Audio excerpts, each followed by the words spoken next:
প্রিয় শ্রোতা বন্ধু, খ্রিস্টীয় শুভেচ্ছা জানাই।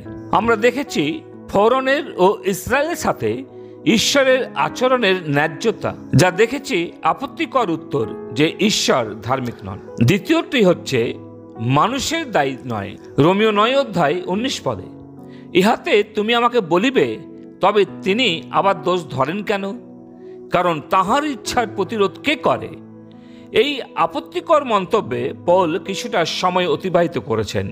তিনি বলতে চেয়েছেন যে কুমোর যে মাটির সাথে কাজ করেন, সেই মাটি দিয়ে তিনি যে ধরনের পাত্র তৈরি করতে চান তা তৈরি করার ও বেছে নেওয়ার ক্ষমতা রাখেন। পৌল এ কথা বলেন না যে ঈশ্বর কাদামাটি তৈরি করেছিলেন, যেমনটি রোমীয় 9:21 লেখা আছে।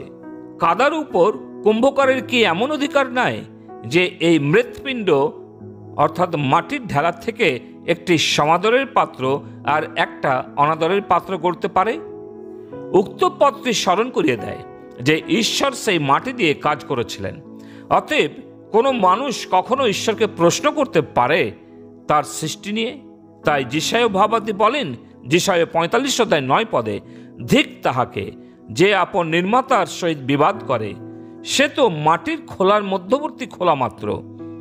মৃত্তিকার কি কুম্ভকারকে বলবে, তুমি কি নির্মাণ করিতেছ?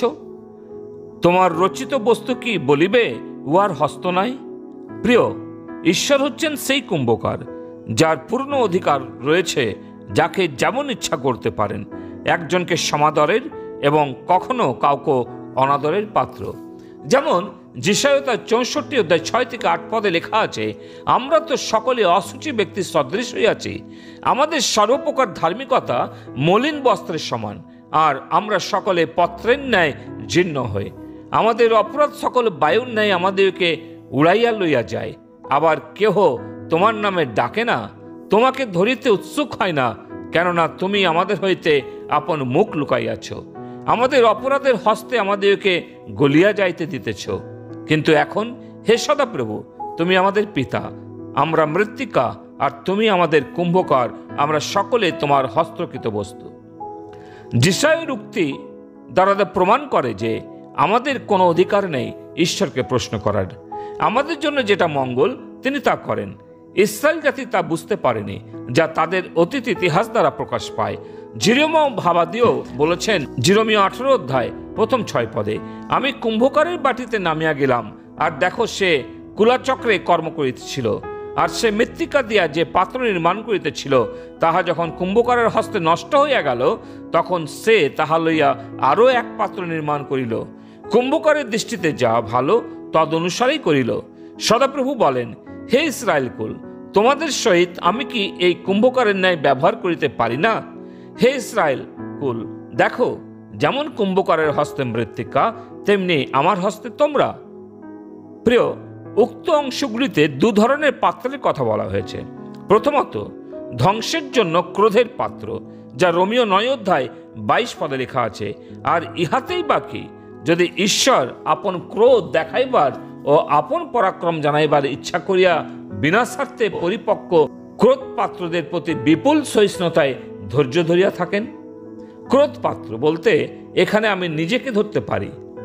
এবং দ্বিতীয়ত, দয়ার পাত্র, যা তাঁর মহিমার জন্য প্রস্তুত করেছেন। রোমীয় 9:23 বিষয়টির উপসংহার হলো যে নরক অর্থাৎ ধ্বংস হলো পাপী মানুষের উপযুক্ত গন্তব্য, এবং যেখানে স্বর্গ অর্থাৎ গৌরব হলো যেটা পাবার অযোগ্য, কিন্তু ঈশ্বর মানুষদের দিয়েছেন যারা যীশুখ্রিস্টে বিশ্বাস করে পরিত্রাণ লাভ করেছে।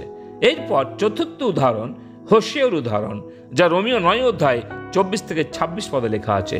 তিনি ভবিষ্যৎবাণী করেছিলেন যে ঈশ্বর একটি মানুষকে ডাকবেন যারা ঈশ্বরের লোক নয়। রোমীয় 9:25 এখানে ঈশ্বরের সার্বভৌমত্বকে বিশ্বাসী পরজাতীয়দের প্রসঙ্গে দেখা যায়, যেমন প্রথম পিতর 2:9-10 লেখা আছে। আবার 5 নম্বর হচ্ছে এরপর যিশায়ের উদাহরণ, রোমীয় 9:27-29 তিনি ভবিষ্যৎবাণী করেছিলেন, যদিও ইসরায়েলের সন্তানদের সংখ্যা সমুদ্রের বালির মতো, তবুও একটি অবশিষ্টাংশ রক্ষা পাবে। রোমীয় 9:27 বলে ঈশ্বরের সার্বভৌমত্ব সুরক্ষিত, জিহুদীদের অবশিষ্টাংশের উল্লেখ পাওয়া যায়। পৌল শেষে বলেছেন রোমীয় তার 9 অধ্যায় 30-31 পদে, অইহুদিরা বিশ্বাসের মাধ্যমে কখনোই তা না চেয়েও ধার্মিকতা লাভ করেছিল। অন্যদিকে জিহুদি বা ব্যবস্থার মাধ্যমে চাওয়ার পরেও ধার্মিকতা পায়নি। তারা এক সাহসী সিংহের অন্বেষণ করেছিল, কিন্তু ঈশ্বর একটি মেষশাবক দিয়েছিলেন যে রক্তসেচন করেছিল। এর ফলে তারা সিংহাসন চেয়েছিল, কিন্তু তাদের একটি ক্রুশ দেওয়া হয়েছিল। প্রিয়, সেই ক্রুশেই আমাদের পরিত্রাণ আমরা পেয়েছি, সেই ক্রুশেই আমাদের পরিত্রাণ এনে দিয়েছে। তাই আসুন আজকে আমরা চিন্তা করি, আমরা আজকে কি চাই, সিংহাসন নাকি সেই ক্রুশ বেদি? প্রভু আমাদের অনুগ্রহ করুন। যে উদাহরণগুলো আমরা দেখলাম, আমরা আজকে ক্রোধের পাত্র নাকি আজকে আমরা ঈশ্বরের অনুগ্রহের পাত্র? প্রভু তিনি আমাদেরকে আশীর্বাদ করুন। পিতা ঈশ্বর, তোমাকে ধন্যবাদ দিই যে প্রভু আরেকবার রোমীয় তার 9 অধ্যায় থেকে ইসরায়েলের অতীত ইতিহাস থেকে প্রভু আমরা শিখতে পেরেছি। প্রভু, হ্যাঁ, আমরা চাই না কেউ ক্রোধের অধীনে থাকতে, আমরা চাই তোমার অনুগ্রহের অধীনে থাকতে। আমাদের প্রতি তুমি দয়া করো। প্রার্থনা প্রভু যিশু নামে চাই, আমেন।